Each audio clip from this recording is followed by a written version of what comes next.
Ai baba waife Kyabazinga gabula Nadyope Kadumbulo wokuna nga ndi musagalufu bya nsuiso ndi wane essanyu limbugaine ndi kufaaka mwenu ng'afunye endeku ya bungu anti baba otereire olimu olamula obusoga nga butereire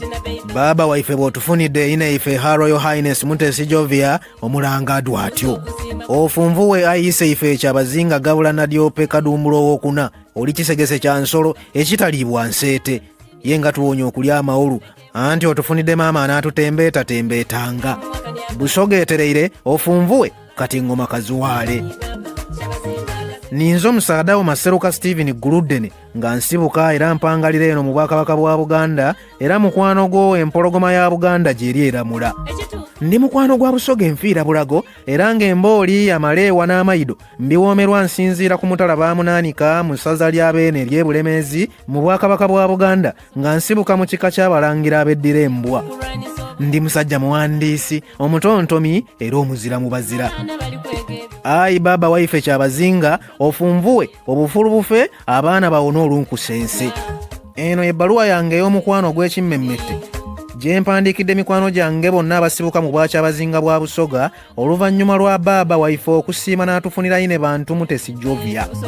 mikwano gyange ng'essanyu limpitiriddeko ye nga yasiimye nnyo ayise ife Kyabazinga gabula Nadyope Kadumbulo wokuna Busoga lyerimu ku ggwanga wansi w'enjuba omusangibwa abantu abalungiwa ne badda ne mukati ne beggama ye naate bwe kituuka ku bakyala bo bayiwako n'amazzi n'oteetaga kasengejja n'onywa manywe abakwata mpola abeegendereza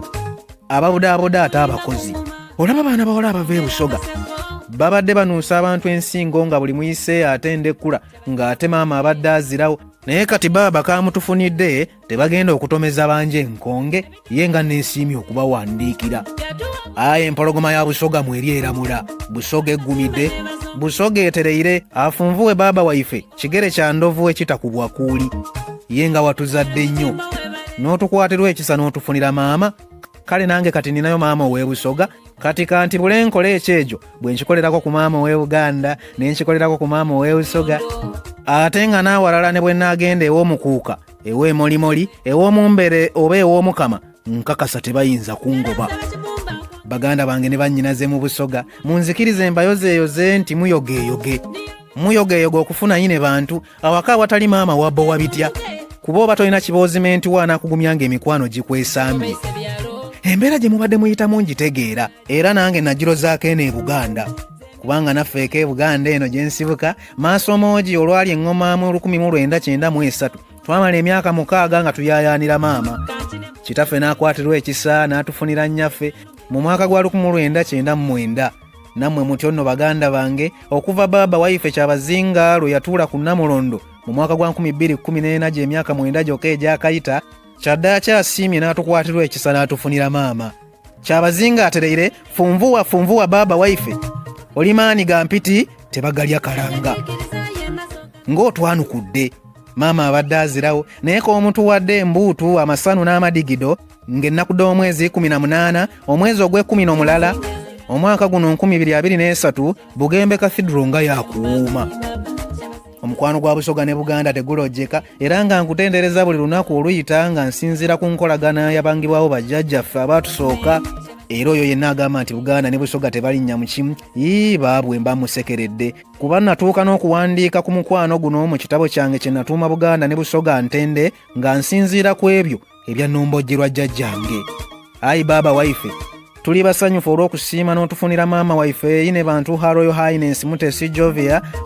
mu kaseera kano nga kyekitangala kya Busoga yenna gwate munange tolaba amaaso ge gali gennyini ge nawandiikako mu kitabo kyange nti gayimiriza n'abayise gatangaaza n'enzikiza ekutte gasangula n'ennaku abadooba agajjudde ekisa ate nga galabika obusaasizi ayi baba waife wasiimye nnyo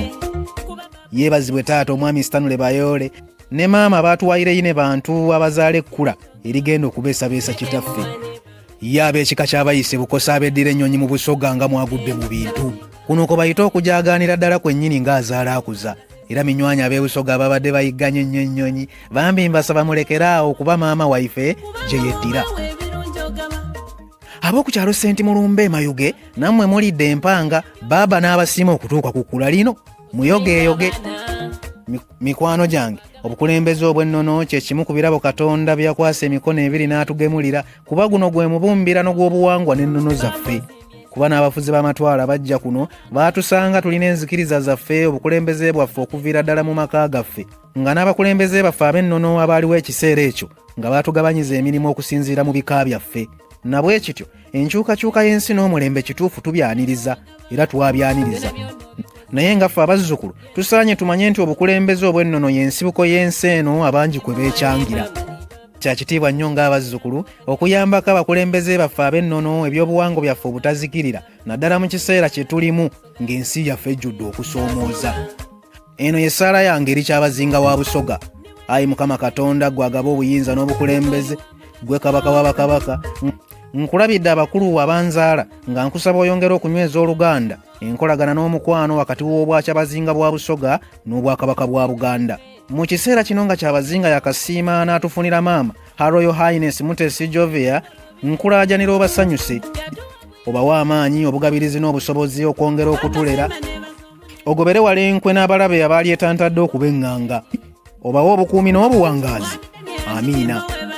Ayise ife Kyabazinga gabula Nadyope Kadumbulo owookuna, yogayoga baaba, yogayoga maama Ayine Bantu Mutesi Jovia, mbasabira nkabi musengo abafuweko obwiruka, tubendeze obufumbo obulungi, tubendeze okutembeeta Busoga mu mbeera ekasinze kuba nnungi. Ayi Kyabazinga olina okutayaŋŋa etavuunulwa mutene. Mayino gangoyi magaluma ne kukoolansi, mbasabira muwangaala emyaka bufukunya, Obusoga budugeke muliwo ebyanda n'ebyanda. Nze Maseruka the Poet.